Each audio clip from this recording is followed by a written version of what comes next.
The Creator is the most controversial AI movie of the decade because it dares to switch up the sides in the classic AI takeover movie. It shows us a world teetering on the edge of annihilation, but not because AI has gone rogue and hates us, but because the humans who developed it did it without thinking. I loved how this movie explored how if we don't take time right now to imagine a future where there is a blurry line between man and machine, how much we can screw things up. And also how great it could be if we get this right. So why I love that this movie is sparking debates, igniting passions and dividing audiences worldwide. And we're gonna dissect the layers, the controversies, and the fundamental truths that this movie exposes that we are not too far from. I think that this movie, The Creator, is a genuine blockbuster. It's Inception, Tenet, and Interstellar all rolled into one, and it's about my favorite topic in the whole world, artificial intelligence. So obviously, I can't be trusted for my movie review of this, and that's not what this video is actually about. As an AI enthusiast, I'm interested in the big questions that the movie brings up. Morality, adaptation, and the metaphors for the future that this movie showcases through its beautiful story. And of course, I had to suspend a lot of disbelief about what AI is actually going to be like very early in the video, and that took me 15 minutes, but once I got it suppressed, the rest of the movie was so fun to watch. There's just no way in the future that you're gonna have advanced robots like in this movie and they're still gonna be disorganized like that, or have poor aim. Like, they're going to be perfect shots every time, or any of the other vulnerabilities that smart humans were able to exploit during the movie. But when you give into it, it's such a good story. I loved it. I couldn't believe when I got home and started looking at reviews, everybody was like, nah, the plot, blah, blah, blah. Like, it was great, I thought. I just found it really emotional, and the cinematics were gorgeous. It looked like it was better than Lord of the Rings, just greenery, visual. It felt so real. Hands down, it felt like there wasn't even VFX in the movie. It just felt so practical, I guess. And like, spaceships aren't easy to do. They always look like Marvel or Star Wars or Star Trek or something where it kind of just feels like sort of fiction. This really kind of felt like a space station, and like these beautiful Earth underneath it just looked totally real to me. In fact, actually just even getting in like a regular space airplane felt so much different than any other movie I've seen. It really kind of felt like maybe 20 or 30 years in the future, like airline industries just like get better and better airplanes and they kind of go to different destinations, and it just sort of evolved that way. It felt so kind of like real and futuristic. I loved it. I'm just a sucker for beautiful landscape, practical effects, and the most beautiful music ever. Hans Zimmerman did amazing with the music. Not quite as good as the Interstellar soundtrack, but better than everything except that. My only complaint was that it was just too short. It was only 2 hours and 15 minutes, but I would have watched 4 hours of it, honestly. That's why I feel so disconnected from the Rotten Tomatoes score. This was maybe just not the movie for other people. It was made for me. So anyways, I came home, I took all my thoughts, I wrote them down as quickly as possible so I wouldn't forget them. I grouped them into 5 categories: social commentary, human nature, what is life, evolution and adaptation, and the consequences of learning and teaching a superintelligence. So massive spoilers ahead. If you're not into that, get out now, because I have to talk about the details of this movie. We'll start with social commentary. I love that it played on the natural West versus East social mentality aspect that we have right now in the world, and how if both hemispheres develop it with a different attitude. I mean, they're stereotypical attitudes, but if you actually take that concept from the society, how it changes the risk profile of AI. So in the storyline here in the West, which seems like kind of a reasonable future, we let it get out of control really quickly, and we attach it to weapons really quickly before we truly understand how it works. So in the near foreseeable future, all of a sudden we let it get out of control and it nukes us. Like, it drops a nuclear weapon in Los Angeles. Whoa, guess that got ahead of us. Now we need to basically enforce no more AI everywhere. It's over now. But we see artificial intelligence developing in the East, and because we nuked ourselves and we think we're like so smart and superior, you can't have that. We have to go in there and basically destroy you because you're gonna build AI and that's gonna destroy the world and humans can't handle it, blah, blah, blah. And as an American, I start the story with a real feeling that that's the team I'm on. I'm Team America. I get it. It got out of control. I mean, you know, this channel, I'm always like, AI is going to get away from us. We have to think about this so much more, and I'm so worried about it being put into weapons. So part of the magic of the movie was that I was so bought into the first storyline. As your main protagonist, Joshua, actually goes over starting undercover in the East, and then you kind of develop an actual emotional connection to the people in that world. You see that the way that they're working together as a society means that they're training AI that is different, very different than the Western side, the American version. In fact, it was so beautiful at the end when they were essentially at like a Buddhist Buddhist monastery, but they were AI, but they had been trained and they had these objective functions because they're learning, just like little babies, how to exist in society. And they were brought up in a society that valued not harming people, being kind, and they were just like that. Like, you take a little robot and you put a neural network in them, you can raise them to be military and police, or you can raise them to be Buddhist monk. That was explored so well in this movie. I got chills when that robot from New Asia was like, do you know what happens if we win this war? Nothing. Like, we just want to coexist with you. In economic policy and all of that, it's just like, oh, I want that so much. Now, let's talk about the human nature aspects of the movie. I like stories that ask you to self-reflect or explain in more detail why you feel the way you do, or they challenge you in some way. And the most warm, kind AIs were always presented as ones that had been originally created in New Asia. You know, I'm a sucker. I want the team with the bigger heart to win. And if that heart belongs inside of like a metal machine, it's still a heart, kind of. And there's some really great moments where it explores the essentially objective function of a human, which essentially is just pass on your genes.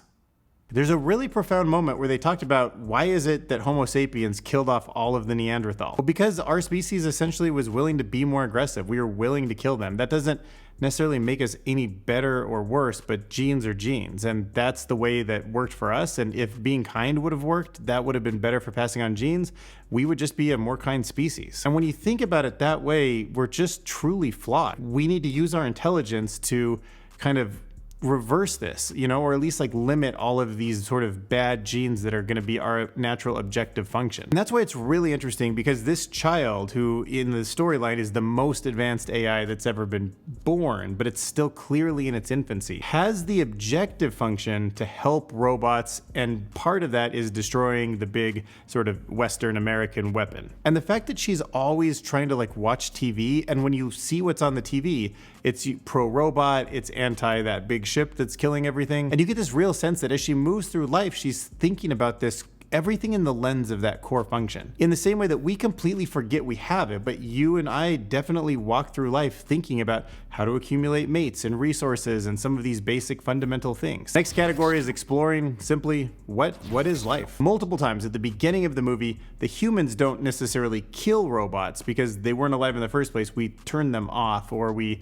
kind of like shut them down, but it's basically shooting them with a gun. But over and over again, we say, oh, it's just programming. So once that pattern was established, and then you see the robots essentially kill a human and just being like, they're turned off. They're not, I didn't do anything like morally wrong. They're just off now. And you're like, but that's only for you, but not for them. And it's like, why is that? You actually learned too. You weren't programmed like we said. You learned. You're an AI. That's part of what they do. They learn just like the human brain. So there was that aspect. And then they threw in this little Black Mirror moment that was like, psh, like punched me hard. I was like, whoa, that's creepy. Where that human dies, and then they're like, let's just plug into his brain really quick because he's not been dead for that long, and pull some answers out of him by plugging that information into another brain.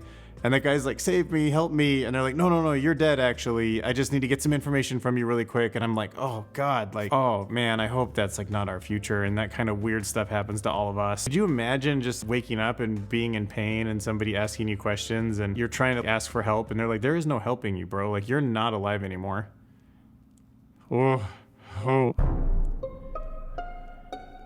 And then also they kind of played around with the image of self, because you could donate your likeness to AI, like support AI. So humans obviously being born from genes and robots being made to be in our image, there's this interesting interplay on the billboards, how we should be giving and donating our identities to them. And you know, they can be duplicated multiple times. And that's weird because, you know, Joshua's looking for that woman, and a lot of people look like that woman. A lot of robots look like that woman. Can you imagine how many robots in the future are gonna look like Taylor Swift? Probably 10% of them. I'm just putting that out there right now. Take a bet. Next category, evolution and adaptation. So I love that they built the story around a child who's going to grow up to be powerful, but isn't quite unmanageable yet. And that's such a great metaphor, because when I look at large language models like ChatGPT, I get that sense that other people don't see it as embodied, so I don't think it resonates, but I'm like, ooh, that's kind of like a little child that might get super duper powerful. And right now seems like it's not too bad. We can pretty much harness it, but you follow that road up, and all of a sudden large language models might be capable of connecting to the internet and doing things that would completely blow our minds. And in the same way, you saw that little girl sometimes had the ability to, turn off power or adjust robots, and other people were like, is that magic? Like, how'd she do that? That's how it's gonna feel when superintelligence connects to things and does things, and we kind of can't wrap our brains around why it's doing it. Also, can you make a comment below if you understood what was going on with that monkey that pressed the button? Remember, like, the robot threw the bomb onto the tank, and then a monkey like picked up the detonation button? I was like, is that a metaphor for evolution or something? I didn't really get it. Like, maybe that monkey was a robot and I like forgot about that scene or something. Like, I don't get that part. Now let's talk about the consequences that can come from systems in the future that can learn and we can teach them, but they're super intelligent. They played around with a lot of interesting military tech and how AI might sort of make decisions on the battlefield towards that final battle. Remember when people were running and no matter where they ran, there was that blue circle around them because they were being targeted from above? That's the kind of thing where you have these drones that can find you.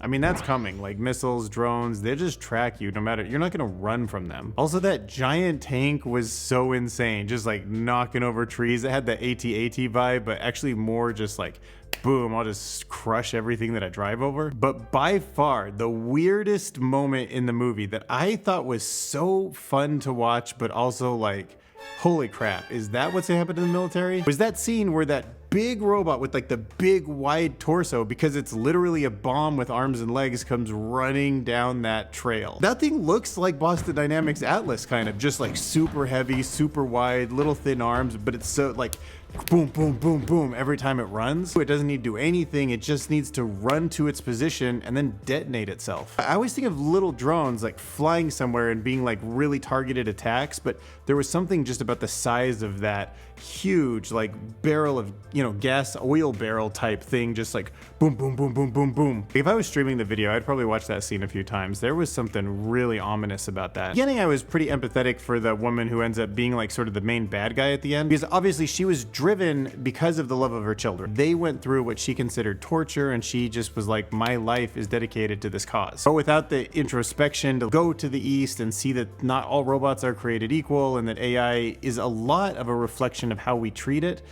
she sort of just didn't get it and became a bad guy because she kept that like hardcore Western mentality without adapting at all. That was just a really interesting way to end the bad guy in the show. One last chance to just like come around to it, and you just can't. Right, and I doubt I could expect myself or anyone else to not think that way going through what she's gone through, so I can identify with that. But man, it just makes you think, like, let's try to be really kind and start showing worldwide the kind of level of compassion that we've just never had in the history of the world before, but we probably could have if we all recognized how much risk there is. But look, I love this movie because the alignment problem is so hard to talk to people about. And now I'm going to say like, oh, have you seen the movie The Creator? And I can run a lot of the thoughts that I'm trying to like explain through logic and boring Dylan, just like yep, through the lens of The Creator. Like I almost feel like I don't want to do a podcast or anything unless somebody's seen the movie first, and then I'll just run all my talking points through the movie. Like, what could really happen if AI gets out of control? Like, what do you mean it learns it's not programmed? Like, don't you believe in capitalism? Like, big companies could get sued if they do wrong things. Why would they let it get out of control? Don't be a Luddite. Every technology that has come before has just created more opportunities, and overall the world's gotten better every year. Gets better and better until it's out of control, and then who knows? Maybe it does get great, honestly, but it could very well not too, and we could mitigate that with some effort and concentration and thoughtful thinking right now. Like, we don't have to wait for our own AI system to make a mistake, drop a nuke on our own city, and then swing too far one way and swing too far the other. We could just start being in the middle. You know what I mean? That's why I recommend you go see this movie with all of your friends, especially the ones that are hard to convince about any of this AI stuff. Don't forget to nuke that subscribe button. Help me get to 7,000 subscribers.